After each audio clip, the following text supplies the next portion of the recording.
Hi అండి, నమస్తే. Welcome to read with Yashu. నిన్నటి భాగంలో గణేష్ని జననం అలాగే శివగణాలతో వివాదం గురించి చదువుకుంటున్నామండి. దిక్కుతోచక ప్రమదగణాలని మహాదేవిని ముందు మొరపెట్టుకున్నాయి.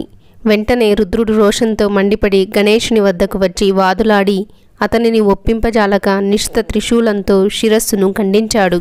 ఈ వార్తను విన్న సర్వలోకాధీశ్వరి అయిన దుర్గా అనేక భయంకర శక్తులను సృష్టించి నా కుమారుని పునర్జీవితిని చేసే వరకు మీరందరూ ప్రళయాన్ని సృష్టించి దేవతలను హింసించమని ఆజ్ఞాపించింది.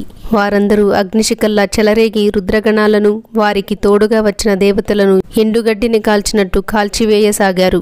వారందరూ దిక్కుతోచక పద్మసంభవుని శరణు వేడగా ఆయన ఉపదేశం మేరకు దుర్గాదేవిని ఇలా స్తుతించారు. జగన్మాత నీకు నమస్కారం, శివపత్నియగు నీకు వందనాలు, చండివగు నీకు నమస్కారం, మంగళములనిచ్చు నీకు నమస్కారం.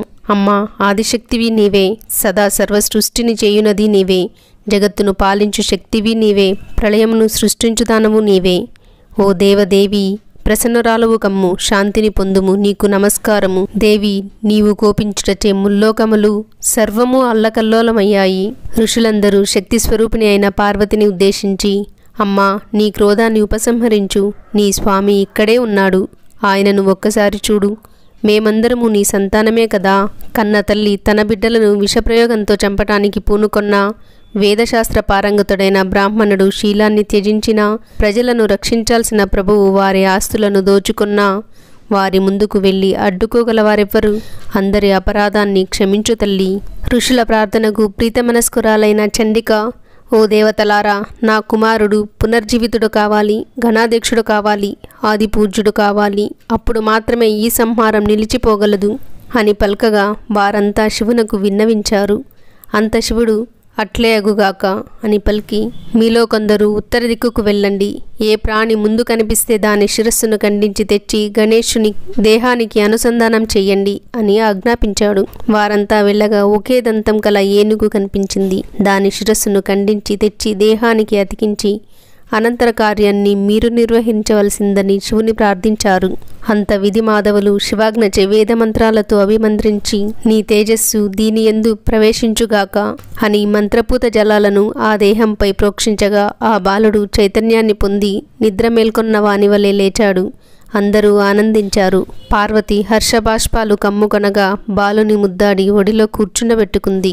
జగన్మాత అయిన పార్వతి ఆ కుమారుని వివిధ వస్త్రాభరణాలతో అలంకరించి అనేక వరాలిచ్చి ఇలా అంది. కుమారా, నీవు పుట్టిన తోడనే పుట్టిన ఆపద తొలగింది. అందుకని నిన్ను కొలిచిన వారి ఆపదలను తొలగించగల సామర్థ్యాన్ని నీకు అనుగ్రహిస్తున్నాను.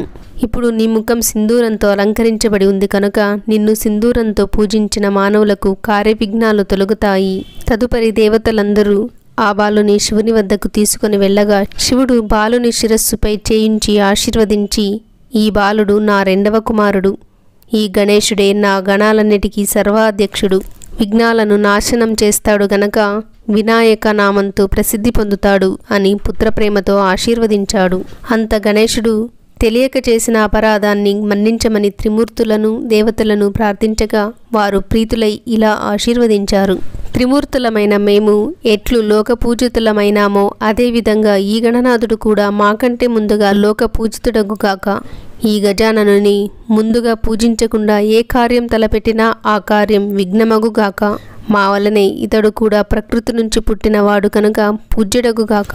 పిమ్మట శంకరుడు ప్రీతుడై పవిత్ర మనస్కురాలైన పార్వతీ సంకల్పం నుండి ఈ గణేశుడు భాద్రపద శుక్ల చతుర్థి నాడు చంద్రోదయ కాలమందు ఆవిర్భవించాడు గనక ఆ తిథి నాడు ఎవరు ఈ గణేశుని పూజిస్తారో వారికి సకల శ్రేయస్సులు కలుగుతాయని లోకులకు వరమిచ్చాడు.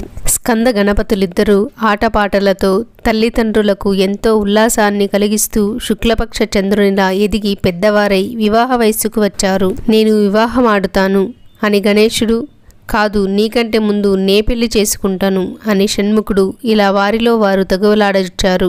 వారి మనోగతాన్ని గ్రహించిన ఆది దంపతులు ఒక రోజున వారిద్దరిని పిలిచి ఇలా అన్నారు. ఓ కుమారులారా, మీ ఇద్దరి యందు మాకు పుత్రవాత్సల్యం సమానమే. మీలో ఎవరైతే ఈ భూమండలాన్ని చుట్టి ముందుగా ఇచ్చటకు చేరుకుంటారో వారికి ముందు వివాహం చేయటం జరుగుతుంది.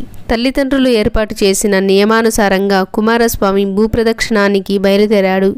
గణేశుడు మాత్రం పార్వతీ పరమేశ్వరులను ఏకాసనాసీనుల్ని చేసి పూజించి 7 ప్రదక్షిణాలను చేసి ఎదుట నిలబడి చేతులు జోడించి స్తుతించి ఇలా అన్నాడు. ఓ తల్లి తండ్రులారా, నాకిప్పుడు వివాహం చేయండి. వెంటనే గౌరీశంకరులు, కుమార, స్కందుడు భూప్రదక్షిణానికై బయలుదేరి వెళ్ళాడు. నీవు కూడా వెళ్ళి చుట్టిరా, అప్పుడు మాత్రమే నీకు వివాహం అని హెచ్చరించారు. దానికి గణేశుడు నవ్వి, ఓ జననీ జనకులారా, నేను 7 సార్లు చుట్టి వచ్చాను కదా అన్నాడు. దానికి వారు విస్మయంతో, ఇక్కడే ఉన్న నీకు అదెలా సాధ్యమైంది అని అడగగా వినాయకుడిలా అన్నాడు. ఓ సర్వజ్ఞ స్వరూపులారా, పుత్రునకు తన తల్లిదండ్రుల పాదపద్మములే గొప్ప తీర్థము. వారిని పూజించుటే దైవారాధన. వారి సందర్శన క్షేత్ర సందర్శనం కంటే శ్రేయోదాయకమైనది. అలాగే స్త్రీకి భర్తను సేవించుటే గొప్ప మంగళకరమైన తీర్థసేవనం. ఎవడైతే తన తల్లిదండ్రులను పూజించి ప్రదక్షిణ చేస్తాడో వాడు తప్పక భూప్రదక్షిణ ఫలితాన్ని పొందుతాడు. వేదశాస్త్రాదులు ఈ విషయాన్ని నొక్కి వక్కాణించి చెప్పాయి కదా. వేదం అసత్యం చెబుతుందా? బుద్ధివంతుడైన గజానన పలుకులకు సంతోషించి, కుమారా, నీవు చేసిన కర్మ ధర్మబద్ధమైనది. సంకట స్థితిలో ఎవని బుద్ధి చురుగ్గా పనిచేస్తుందో వానికి సూర్యోదయానికి చీకట్లు తొలగినట్లు ఆ సంకట స్థితి తొలగుతుంది. నువ్వు ధర్మాన్ని పూర్ణంగా పాలించావు అని గిరిజాశంకరులు పలికి వివాహ ప్రయత్నాన్ని మొదలుపెట్టారు. తర్వాతి కథని రేపటి భాగంలో చదువుకుందాం. సర్వం ఉమామహేశ్వర పాదార్పణం.